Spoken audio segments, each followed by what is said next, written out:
Hello peoples, welcome back to my channel. My name is Marissa and I am the creator behind Missouri Makes. Today I will be showing you how to do this crocheted washcloth. Now this washcloth consists of front post and back post double crochets, regular double crochet. This piece measures about 7 inches by just over 7 inches. You can kind of compare it to my hand, how big it is. If you want to make this cloth bigger or smaller, just do it in multiples of 2. Let's go ahead and get started. The yarn that I will be using is Peaches and Cream Stripey. This colorway is called Quiet Dahlia. Is that how you pronounce it? It is a number 4 worsted weight yarn. The recommended crochet hook is a 5mm, and that is what I am going to be using for this project. Now, if you are making this into a washcloth, if you decide you want to make it into something else, that's fine. But if you're going to make it a washcloth or pot holder, I recommend using 100% cotton. If you don't use 100% cotton, then you risk the hot pad or pot holder, whatever you want to call it, you risk it melting. And if you make it a washcloth or whatever, when you wash it, it's not going to dry properly if you don't have it as cotton. Now, I will say that I don't put most of my crocheted and knitted pieces in the washer or dryer, but washcloths I do. I put these in the washer with the rest of my load, and I put it in the dryer with the rest of my load, and these do just fine. Washcloths don't matter to me as much as if I were to put hours and hours into a big project. So washcloths, you can toss in the washer, toss them in the dryer, stuff like that. Let's go ahead and get started. I did forget to mention that in this cake here, there is 102 yards or 93 meters per cake, and this is what I have left over after making this washcloth. So if you want your washcloth bigger, then you will have enough yarn out of one cake, skein, whatever you want to call it.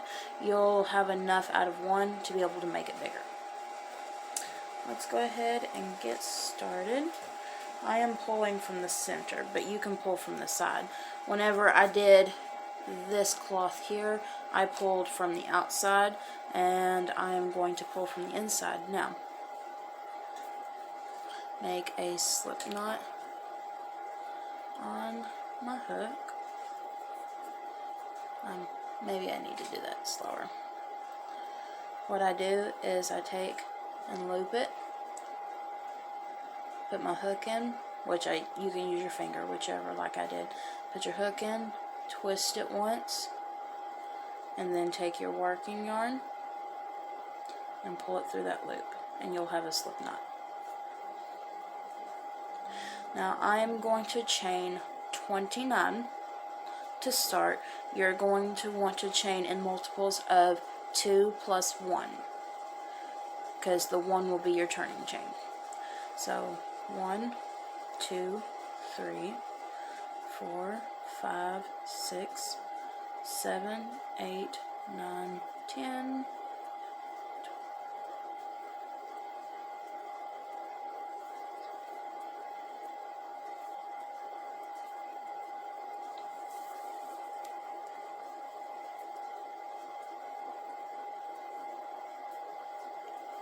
29. Now I have my chain started here. I'll go ahead and zoom in. Alrighty, so what I'm going to do, we are going to put 1 double crochet in each chain. So you're going to skip this first chain here, and you are going to put a double crochet into that next chain. So yarn over your hook, insert, pull up a loop, yarn over, pull through 2, yarn over, pull through 2. You want to do it in the next one.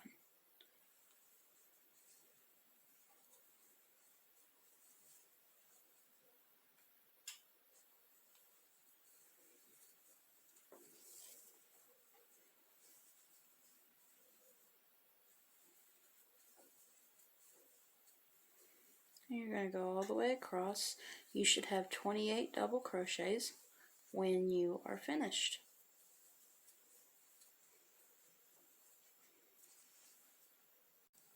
Alright, I have finished row 1 and we are going to start row 2. So row 2 starts with a chain 1. The chain 1 never counts as a stitch.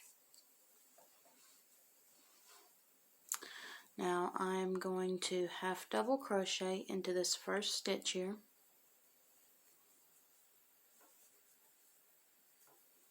And then we start the pattern. This half double crochet here counts as this double crochet on the end. So the next stitch we are going to front post half double crochet around the next,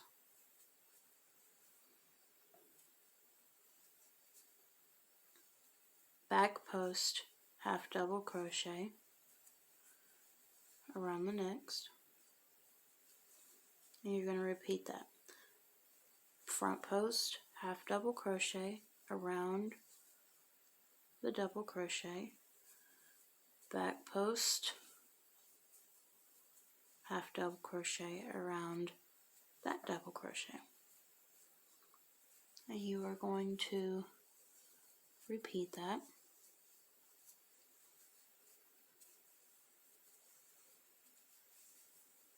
And looky there, we started another color. I don't know if it shows up on camera, but we started us another color.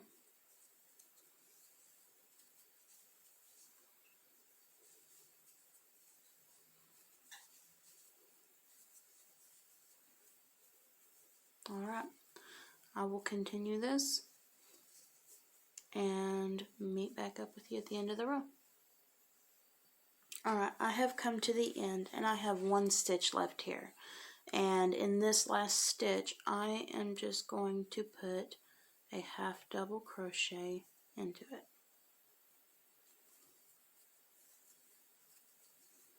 Just like that.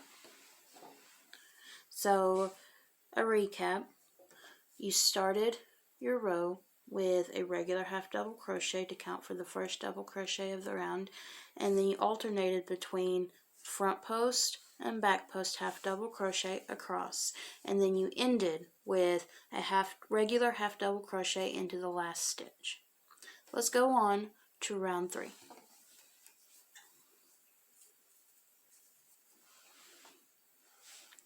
This round we chain 1, which does not count as a stitch.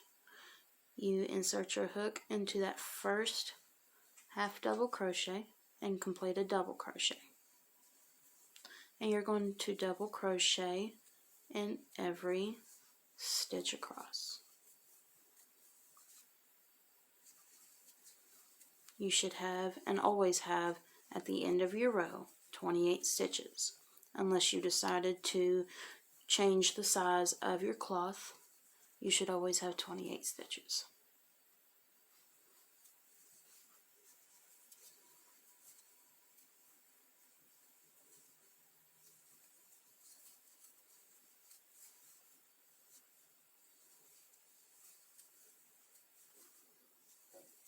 Alright, I will meet back up with you at the end of this row.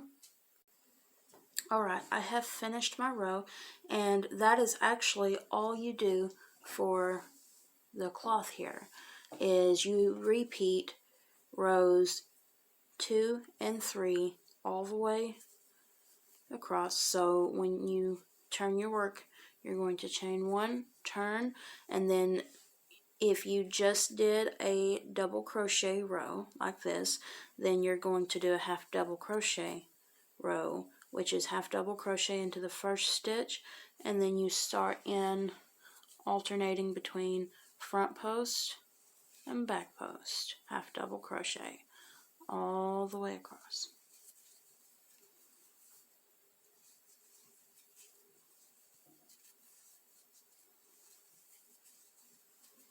And then when you complete this row, you will chain 1, turn, and do a regular double crochet row. And you will repeat this all the way back and forth until you have your cloth here.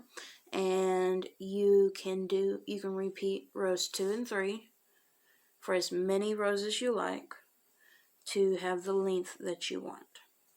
And that is it. Let's see how many rows I did. 1, 2, 3, 4, 5, 6, 7, 8, 9, 10, 11, 12, 13, 14, 15, 16, 17, 18. I did 18 rows and ended on a half double crochet row. It does not matter which one you end on. I ended on a half double crochet row, that way that this ripply texture down here matched up here. That's the only reason. If you prefer just the plain double crochet like this, you can do it like that. However, whatever, you have your washcloth or the instructions on how to make your washcloth. I hope that this is helpful. If it was, don't forget to like and subscribe. That way you never miss another video from Missouri Makes. And I will see y'all later.